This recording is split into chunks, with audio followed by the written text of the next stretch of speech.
하루하루 문숙. 안녕하세요 하루님들, 하루하루 문숙입니다. 잘 지내셨어요? 정말 1월 달에는 좋은 날이 굉장히 많은 것 같아요. 신정도 있었고 부정이 또 같이 오고요. 작년 부정에는 제가 들깨로 만든 채식 떡국을 만들었었습니다. 많은 사람들이 좋아해 주셨는데요. 올해는 떡볶이라고 하는 떡으로 한 국이 아니라 그냥 먹을 수 있는 걸 한번 만들어 볼게요. 들깨 현미 떡국 레시피가 궁금하신 분은 클릭을 하시면 작년에 하신 거를 돌려볼 수 있습니다. 자, 떡국이나 떡을 가지고 음식을 할 때 자연식에서는 현미떡을 씁니다. 제가 쓰는 게 이 두 가지가 있습니다. 우선 요거는 그 현미떡으로 나온 건데 떡볶이를 할 수 있도록 나온 그 떡이에요. 그래서 이런 게 있고요. 그 다음에 이렇게 가래떡 같이 썰어진 현미떡이 있습니다. 두 가지가 다 괜찮습니다. 쌀이 갈아져서 그리고 일단 핫 스팀으로 쿠킹이 된 상태이기 때문에 현미밥을 먹는 것보다는 소화가 훨씬 더 잘 됩니다. 왜냐하면 다른 게 섞이지 않았어요. 이건 100% 현미로만 만들어져 있는 거기 때문에 소화도 잘 되고 그리고 맛도 있습니다. 그래서 오늘은 제가 사용해 보지 않은 거니까 굵직굵직한 떡을 한번 사용해 볼게요. 조금 더 떡볶이 맛이 나지 않을까 하는 이제 생각이 듭니다. 채소가 아주 많이 들어갑니다. 제가 하는 떡볶이에는. 그래서 여러분 이렇게 생각을 해보세요. 떡볶이라는 것은 쌀을 중심으로 해서 채소를 넣어서 조리를 하는 것이죠. 그걸 서양 term으로 보면 파스타예요. 파스타하고 조리 방법이 똑같습니다. 그래서 그걸 일단 염두에 두시면 파스타와 비슷한 맥락으로 쿠킹을 할 수 있겠구나 라는 생각이 드실 겁니다. 자, 우선 생각할 게 여기도 또 미러포가 나옵니다. 왜냐하면 미러포를 해야지 그 맛이 있어요. 그래서 제가 한번 해볼게요. 우선 거기에 양파, 당근, 샐러리가 들어간다고 그랬죠. 그리고 파스타를 쿠킹할 때 오일이 들어갑니다. 오일에는 마늘이 들어가야 오일의 맛이 있어지죠. 자, 여기서 오일 다시 한번 잠깐 짚고 넘어갈게요. 지금 파스타를 만들기 위해서 3가지 종류의 오일을 쓸 수 있습니다. 그 중에 하나가 올리브 오일이겠죠.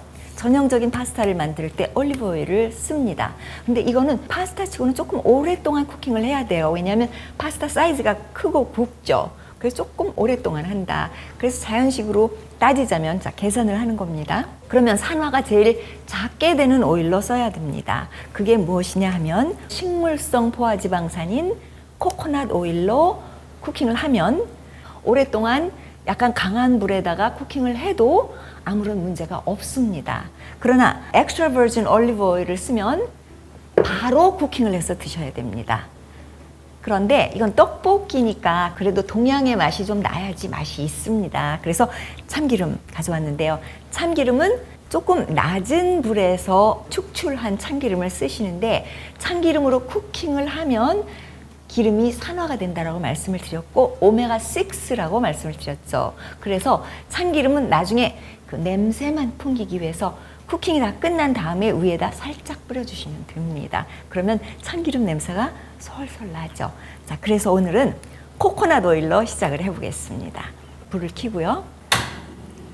이 레시피에 먼저 들어가는 것들은 한참 익혀서 채소가 부드러워지는 것이 있고 그 다음에 채소들은 예를 들어서 브로콜리라던가 아니면 토마토라든가 이런 것들은 잠깐 익혀서 나오는 것들이 있습니다. 한 접시에 다 들어가야 되니까 브로콜리 경우에는 그냥 넣으면 이게 잘 익지를 않아요. 골고루. 그래서 브로콜리는 데쳐서 사용하는 것이 아주 좋습니다.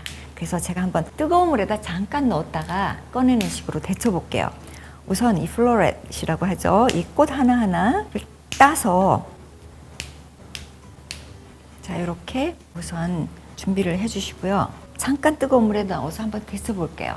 지금 물이 펄펄 끓고 있는데 여기다가 잠깐 넣으면 됩니다. 자, 넣어서 이게 아작아작할 정도로만 익으면 돼요. 이렇게 불이 파르르 올라오면 다 익은 겁니다. 그래서 불 끄고요.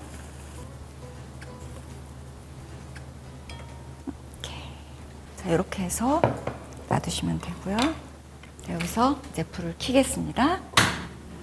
팬이 닳는 동안 마늘 있죠. 2개 정도를 넣겠습니다. 넣고 치면 됩니다. 그러면 마늘이 까지고 대강 썰어주면 됩니다. 여기다가 이제 코코넛 오일을 넣겠어요. 코코넛 오일은 포화지방산이기 때문에 열에 강하다입니다. 매크로바이오틱에서는 기름을 거의 쓰지 않습니다. 그런데 이제 가끔 조금씩 쓰는데 특히 하이힛에서 쿠킹을 할 때는 코코넛 오일이 좋습니다. 자, 이때 바로 마늘을 넣어주세요. 그래야지 이 코코넛 오일에 마늘이 배면서 오일이 맛있어집니다. 그래서 익는 걸 보면서 바로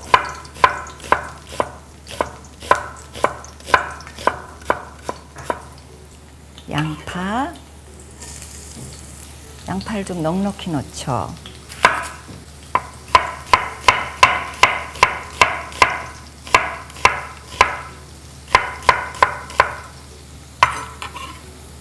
그래서 양파가 잘 익어야 맛있습니다.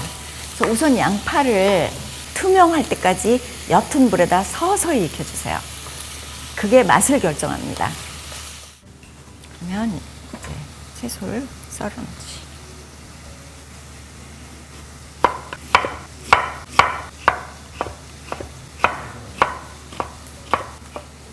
자, 보죠.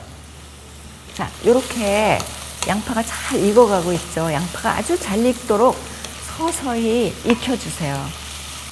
양파가 얼만큼 잘 익느냐에 따라서 맛이 결정됩니다. 양파가 서서히 잘 익을 때까지. 이때 약간의 소금을 넣기 시작하면 됩니다. 한꺼번에 다 넣는 것보다 그때그때 조금씩 넣기 시작하면서 잘 익어가고 있죠. 자, 다 된 것 같아요. 자, 이때에 당근을 좀 넣죠. 당근을 좀 넣고 같이 익히면 됩니다. 이것도 서서히 익는 동안 샐러리가 들어갑니다. 샐러리는 껍질을 벗기세요. 그래야지 이게 입에 걸리지 않고 부드럽게 먹을 수 있습니다. 그리고 또 한 가지의 팁은 가늘게 잘라주세요. 그러면 아주 부드럽습니다. 먹기가 좋아요.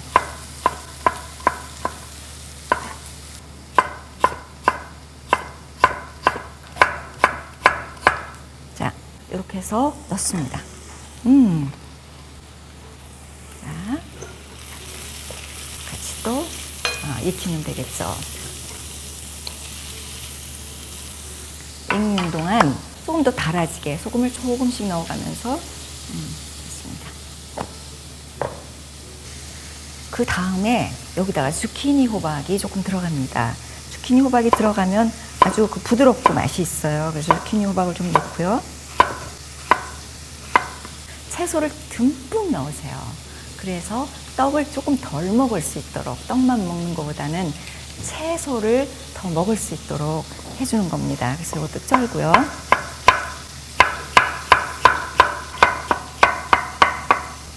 자, 넣어서 자,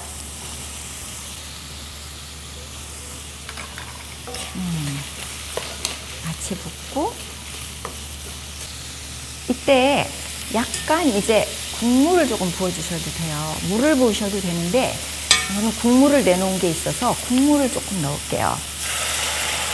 채소를 조금 넣으면서 약간 익을 수 있도록 분위기를 좀 바꿔서 조금 익어야 맛있으니까 이 부분은 조금 익히세요. 익는 동안에 버섯을 준비해 보겠습니다.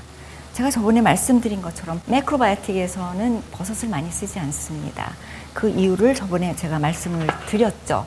저도 버섯을 자주 쓰지는 않습니다. 가끔 씁니다. 오늘은 이런 버섯을 가져와 봤는데요. 자, 여기다 버섯을 한번 넣어 볼게요.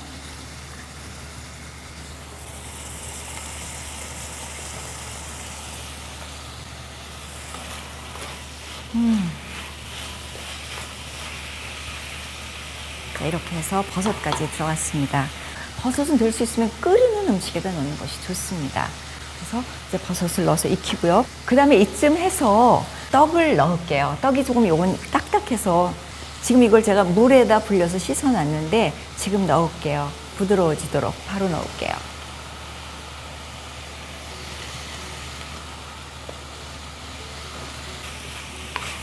자, 여기다가 마지막 소금을 조금 하겠습니다. 마지막 간을 하고, 그 다음에, 이때 여러분들이 매운 걸 조금 원하시면 자연식에서는 카얀을 쓴다고 말씀드렸죠?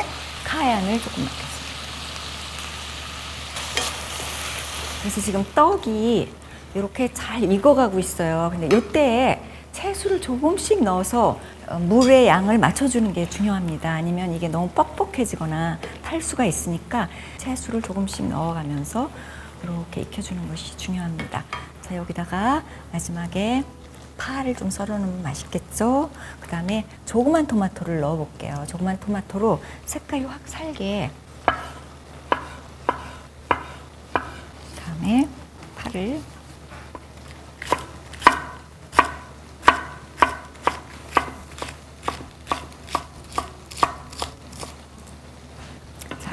파를 좀 넣고, 떡볶이 부드러운 게 이제 티가 나죠. 녹말이 나와서 조금씩 부드럽게 되어 가고 있는데요. 국물을 조금 더 부어보죠. 맛있게 됐어요. 그 다음에 토마토와 브로콜리는 이미 한번 데쳤고요. 토마토도 살짝 익을 정도로만 하면 되겠습니다. 아니면 이게 퍼지면 이건 또 완전히 서양 파스타와는 다르니까 토마토가 너무 퍼져서 토마토 소스가 되는 것보다는 토마토가 아직은 왔다 갔다 할 수 있도록 그렇게만 해보겠습니다. 자, 브로콜리 넣고요. 그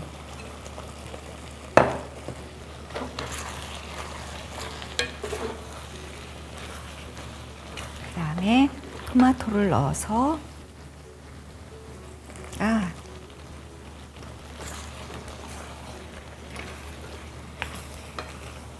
거의 다 되었어요. 그러니까 아주 얕은 불에 놔두고 여기에 파슬리가 마지막에 들어갑니다. 중요하죠. 파슬리가 있어야지 끝마무리가 되죠. 그래서 파슬리를 마지막에 썰어서 넣을 건데